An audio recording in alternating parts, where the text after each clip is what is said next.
Hello प्यारे विद्यार्थियों, कैसे हैं आप। आशा करता हूं कि आप अपने परिवार के साथ सकुशल होंगे। तो देखिए बच्चों, पिछली क्लास में एग्रीकल्चर केमिस्ट्री में अपन ने पढ़ा है प्रोटीन, उसके कार्य, एमाइनो एसिड, पेप्टाइड कंपाउंड्स, इन सब के बारे में अपन पढ़ चुके हैं। आज का अपना टॉपिक होगा एंजाइम।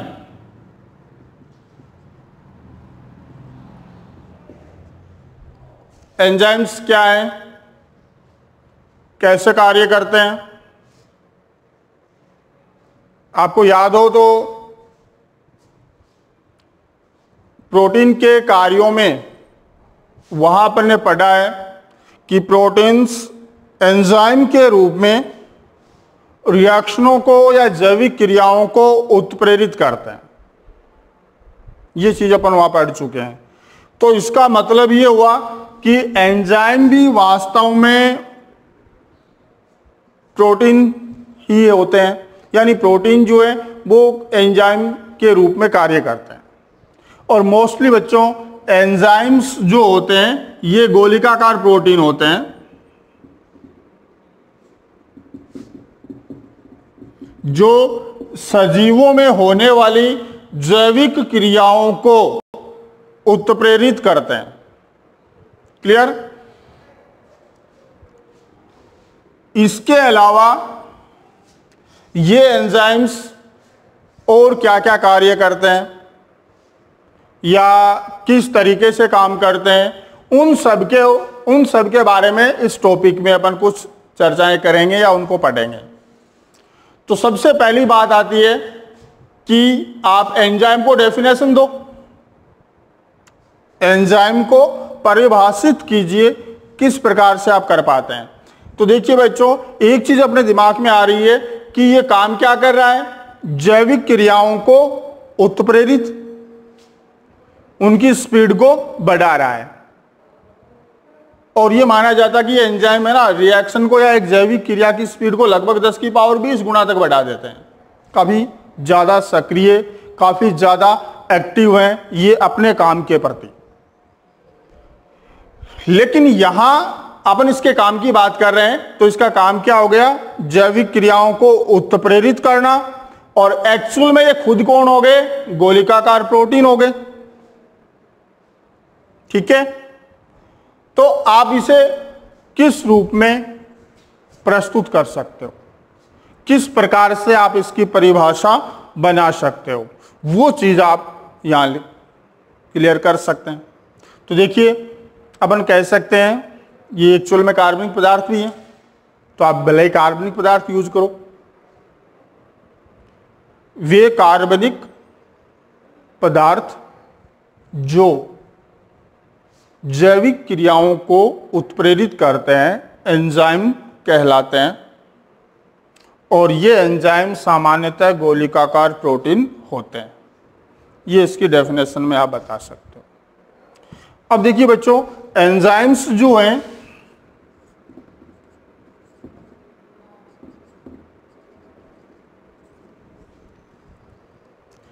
इसका एंजाइम्स नाम भी इसलिए रखा गया है, ये दो शब्दों को जोड़ के बनाया हुआ है, इन और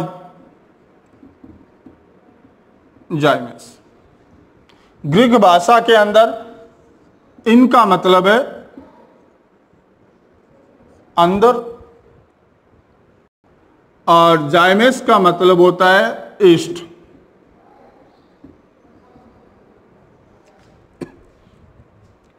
और एक्चुअल में क्या हुआ था कि एंजाइम को सबसे पहले खमीर यानी ईस्ट में से प्राप्त किया गया था, ईस्ट में से प्राप्त किया गया था।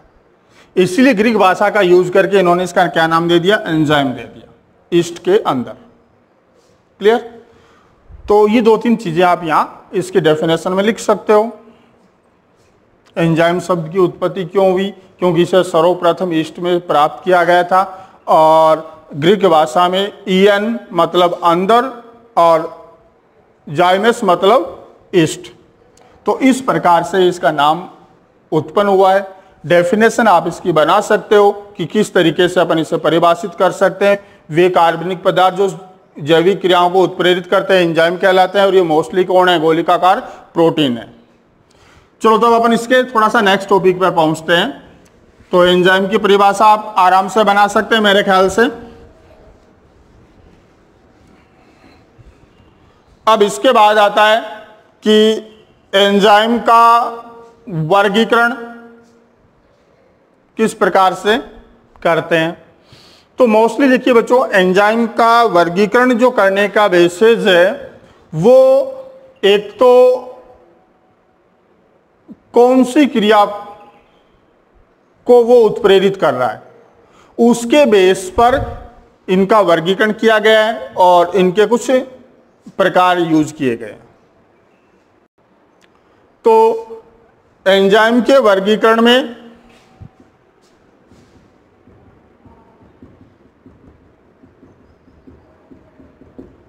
जो अपन बेस ले रहे हैं वो क्या है कि वो एंजाइम कौन सी जैविक क्रिया को उत्प्रेरित कर रहा है या कौन सी जैविक क्रिया पर वो कार्य करता है, उसके बेस पर इसके कुछ पार्ट्स बनाए गए हैं। जैसे oxido reductase enzyme,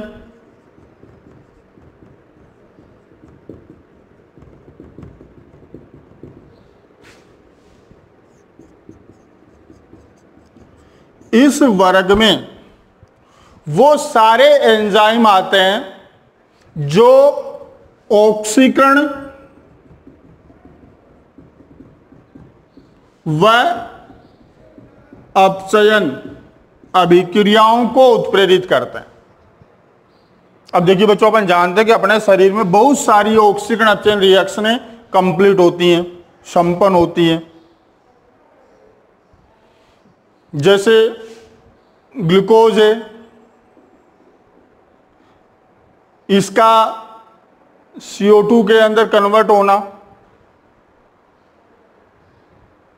hydrogen remove हो रही है कार्बन से, तो एक तरीके से ऑक्सीकरण प्रोसेस हुआ है।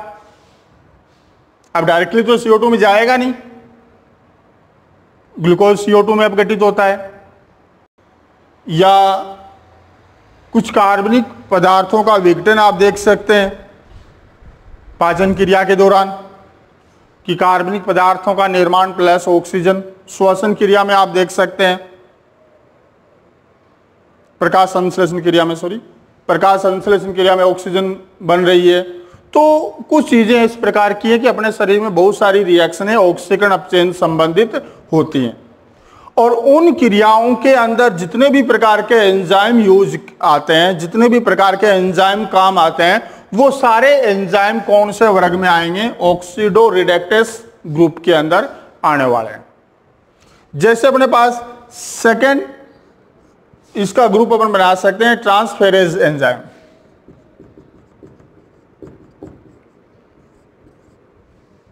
तो ट्रांसफेरेज एंजाइम जो है ये क्या कर रहा है? ये आपने छोटी क्लासेज के अंदर आपने एक वो द्वि विस्थापन रिएक्शन पढ़ी होगी, यानी दो समूह या दो पदार्थों के मध्य का जो विनिमय है, समूह विनिमय, उस पर यह काम करता है। मध्य समूह विनिमय, इसका मतलब ये हुआ कि जैसे अपने पास दो पदार्थ हो गए, एक हो गया AB और एक हो गया CD। अब AB जो पदार्थ है दो समूह से बना हुआ दिख रहा है अपने को, A समूह और B समूह। इसी प्रकार CD ग्रुप है, ये भी दो समूह से बना हुआ है, C ग्रुप और D ग्रुप से। अब रिएक्शन के दौरान यदि AC प्लस BD बन रहा है तो यहां क्या हुआ है? दो पदार्थों के मध्य समूह का विनिमय हो गया, इसका समूह इसमें चला गया, इसका समूह इसमें चला गया। तो ऐसी जैविक क्रियाओं को या ऐसी रिएक्शनों को उत्प्रेरित करने वाले जो एंजाइम हैं उनको अपन कौन से ग्रुप में डालने वाले हैं? ट्रांसफेरेज एंजाइम के अंदर, मतलब समूह का ट्रांसफर करने वाले एंजाइम। तो इस टाइप के जितने भी एंजाइम्स होने हैं वो सारे के सारे आपके इस ग्रुप में आएंगे। क्लियर? तीसरा ग्रुप इसका अपन बना सकते हैं हाइड्रोलाइसिस एंजाइम।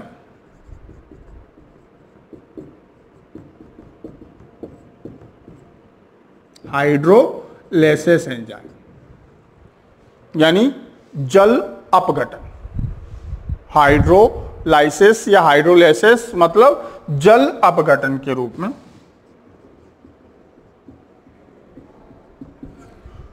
तो जितनी भी जैविक क्रियाएं जिनमें जल अपघटन प्रोसेस होता है उन सभी क्रियाओं के अंदर यूज आने वाले एंजाइम इस ग्रुप में आएंगे। जैसे बच्चों मेरे पास एक कंपाउंड हो गया AB और इसकी अगर मैं जल के साथ रिएक्शन करवाता हूं या इसका अगर मैं जल अपघटन करता हूं तो उस कंडीशन में मेरे पास OH, यहां मैं कुछ भी नंबर डाल सकता हूं, वो डिपेंड करेगा A के प्रोसेस पर, ठीक है, और H चला जाएगा आपका B के साथ। तो ऐसी जल अपघटन रिएक्शनें जितनी भी हैं उनको उत्प्रेरित करने वाले एंजाइम जो होंगे वो कौन से वर्ग में आएंगे? अपने हाइड्रोलाइसिस एंजाइम के अंदर, या इसे हाइड्रोलाइसिस भी बोलते हैं, ठीक है ना, एक ही बात है दोनों। हाइड्रोलाइसिस। चौथा अपन ले सकते हैं लाइसिस एंजाइम या लाइसिस।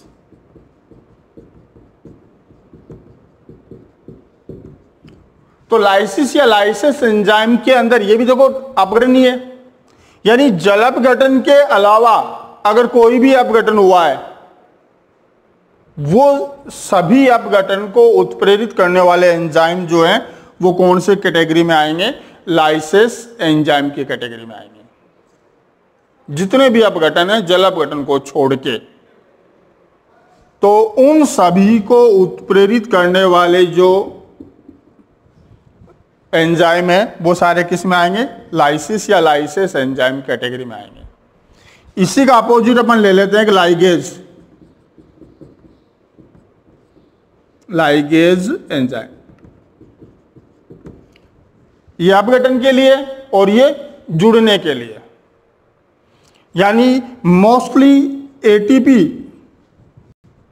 के साथ युग्मन रिएक्शनें जितनी भी हैं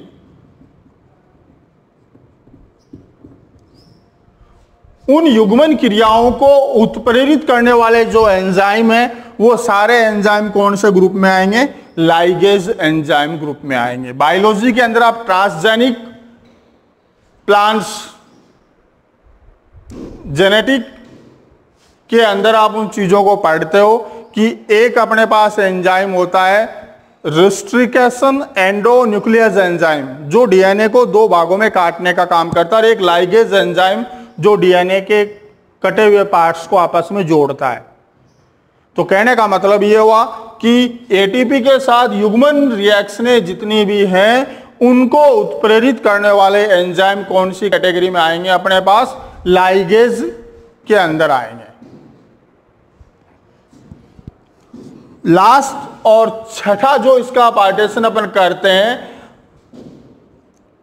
उसे अपन बनाते हैं आइसोमेरेसिस एंजाइम।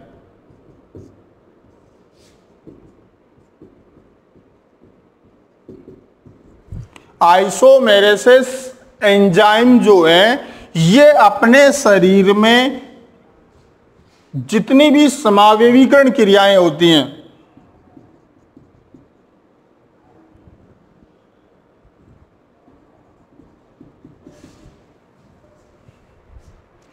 उन सभी समावेवीकरण क्रियाओं को उत्प्रेरित करने वाले जितने भी प्रकार के एंजाइम हैं वो सारे के सारे अपने किस में आएंगे? आइसोमेरेसिस एंजाइम के अंदर आएंगे।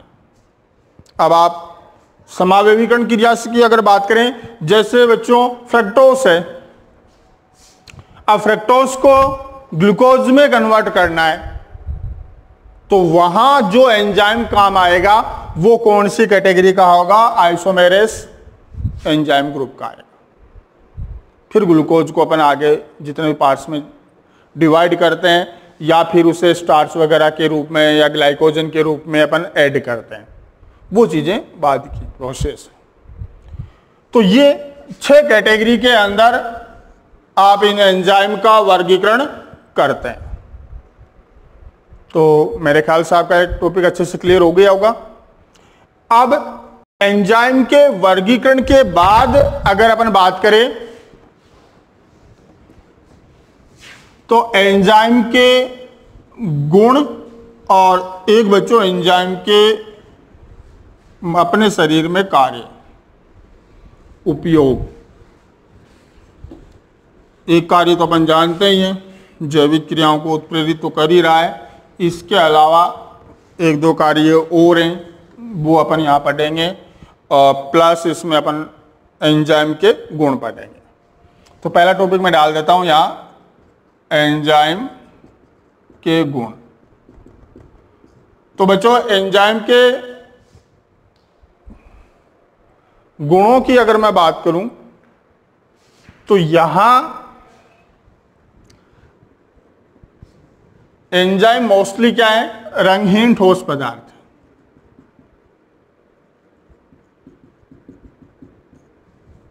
ठीक है। दूसरे गुण की अगर मैं बात करूं तो ये अपनी क्रिया के प्रति विशिष्ट प्रकृति के होते हैं। विशिष्ट प्रकृति का होने का मतलब है कि एक एंजाइम एक ही क्रिया को उत्प्रेरित करता है, मतलब प्रत्येक क्रिया के लिए उसका एक निश्चित एंजाइम होता है। ऐसा नहीं है कि कोई भी एंजाइम किसी भी क्रिया को उत्प्रेरित कर देगा। ठीक है। तो ये अपनी क्रिया के प्रति क्या है, विशिष्ट। एक ये निश्चित पीएच पर सबसे ज्यादा एक्टिव होता है एंजाइम, जिसे अपन क्या कहते हैं, इसकी इष्टतम पीएच कहते हैं।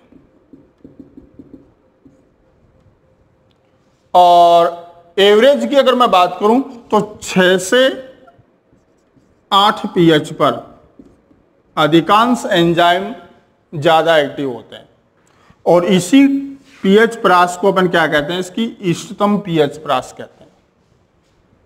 पांचवें गुण की अगर मैं बात कर लूं तो जैसे इष्टतम पीएच है वैसे इष्टतम ताप भी है इनका।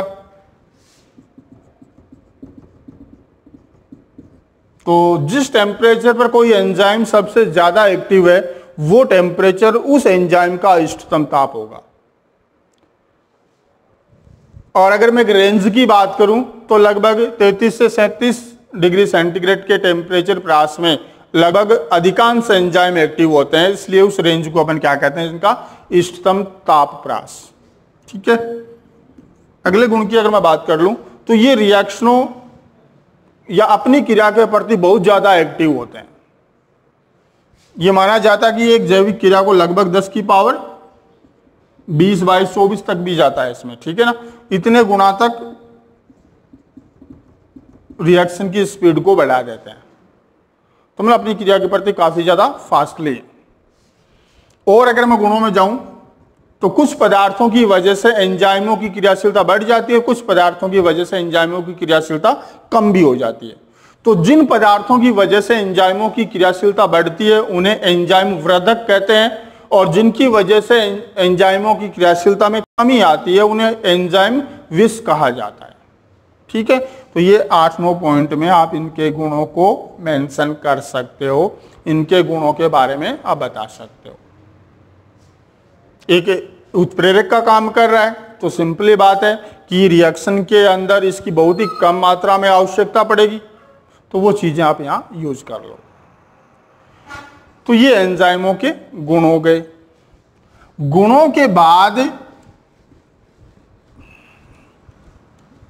एक टॉपिक अपने यहां डाला हुआ है, एंजाइम क्रिया की क्रियाविधि।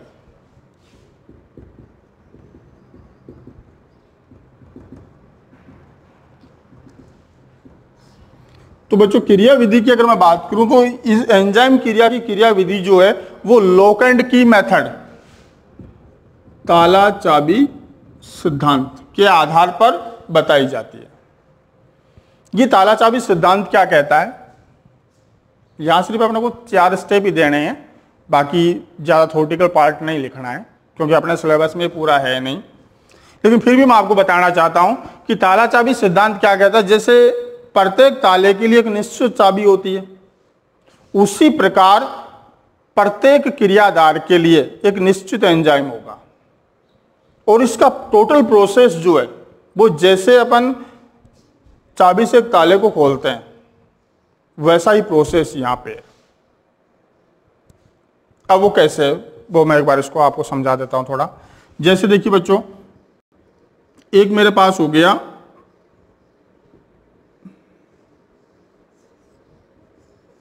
ये मैं कोई एंजाइम मान लूं, क्लियर। ये मैं कोई क्रियाधार, तो ये इसकी एक्टिव सतह, सक्रिय सतह।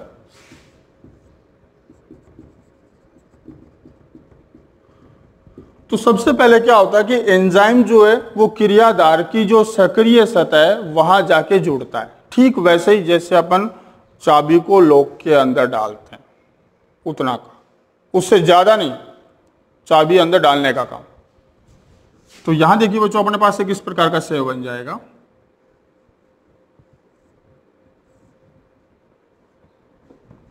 ये इसके अंदर सेट हो जाएगा, यानी ताले के अंदर चाबी डालने वाला काम हो गया। तो यहां जो अपने पास बना है ये क्या बना है, एंजाइम क्रियाधार संकुल, मतलब दोनों जुड़ गए आपस में। उसके बाद क्या होता है, चाबी डालने के बाद अपन चाबी को थोड़ा सा घुमाते हैं तो उस ताले के अंदर का जो स्ट्रक्चर है उसमें थोड़ा बहुत का चेंज आता है। तो वैसे यहां एक चेंज आ जाएगा और उस चेंज के दौरान इसके अंदर की सिचुएशन थोड़ी सी बदल जाएगी, यानी स्टार्ट से थोड़ा सा बदल जाएगा, और उसे अपन कहते हैं एंजाइम और मध्यवर्ती संकुल। उसके बाद उसे अपन ओपन करते हैं, उसकी स्ट्रक्चर चेंज हो जाती है, तो उसे अपन कहते हैं एंजाइम उत्पाद संकुल। और उसके बाद अपन चाबी को बाहर निकाल लेते हैं तो एंजाइम अलग हो जाता है और उत्पाद अलग हो जाता है। तो ये 4 स्टेप इसके हैं, यानी एट लास्ट ये किस में कन्वर्ट हो जाएगा, एक बार ये मध्यवर्ती के रूप में बनेगा और मध्यवर्ती के बाद ये एंजाइम आपका अलग चला हो जाएगा और ताले की आंतरिक संरचना चेंज हो जाएगी, खुल जाएगा, ओपन हो जाएगा। तो वैसे ही ये उत्पाद में कन्वर्ट हो जाएगा। लेकिन आपको ये टोटल थ्योरी देने की बजाय इसके 4 स्टेप डाल देने हैं। पहले स्टेप में आप क्या कर दोगे, ये जैसे मैं एंजाइम कर लेता हूं और इसके साथ में एक सबस्ट्रेट ले लेता हूं क्रियाधार, दोनों को मैं आपस में जोड़ दूंगा। ये क्या बन गया मेरे पास, एंजाइम और क्रियाधार संकुल बन गया। एंजाइम क्रियाधार संकुल, तो आप यहां लिख सकते हो अगर लिखना चाहो तो, कि सर्वप्रथम एंजाइम और क्रियाधार की आपस में क्रिया द्वारा एंजाइम क्रियाधार संकुल का निर्माण होता है। सेकंड स्टेप में बच्चों क्या होना है, ये चाबी को अपन ने थोड़ा सा घुमाया, आंतरिक संरचना चेंज हुई है, तो यहां बन गया अपने पास एंजाइम और एक इंटरमीडिएटर मध्यवर्ती संकुल। तो यहां एंजाइम मध्यवर्ती संकुल। नेक्स्ट स्टेप में क्या हो जाना है, ये एंजाइम और मध्यवर्ती जो संकुल है ये किस में कन्वर्ट हो जाएगा, एंजाइम और उत्पाद संकुल में कन्वर्ट हो जाएगा। एंजाइम और उत्पाद संकुल में। लास्ट स्टेप में क्या हो जाएगा, एंजाइम उत्पाद किस में कन्वर्ट हो जाएंगे, प्रोडक्ट और, यानी उत्पाद और एंजाइम में अलग अलग हो जाएंगे। तो ये 4 स्टेप आपको यहां बताने, क्लियर। अब लास्ट टॉपिक इसमें है अपने पास इसके उपयोग। तो देखिए 2-3 उपयोगी हैं, आप इजीली इनको तैयार कर सकते हो कि एंजाइम अपने शरीर में होने वाली पाचन क्रियाओं को नियंत्रित करते हैं, ठीक है। पाचन क्रिया के अलावा जो आपको याद करने वाले गुण हैं उनमें एक गुण वैसे मैं डाल देता हूं यहां, एक तो हो गई इसकी पाचन क्रिया में उपयोगिता, दूसरा जो इसका इंपॉर्टेंस है वो अपने शरीर में एक एल्बिनिज्म नामक रोग होता है।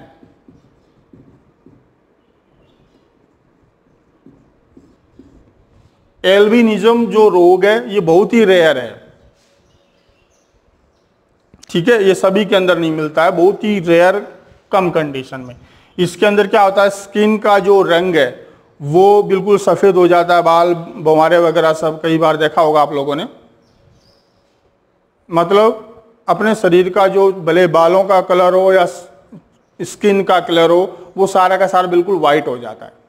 तो वो एल्बिनिज्म जो रोग है वो ट्रायोसिनेज एंजाइम, ट्रायोसिनेज एंजाइम के अभाव की वजह से होता है। ठीक है, एक स्ट्रेप्टोकाइनेज एंजाइम होता है,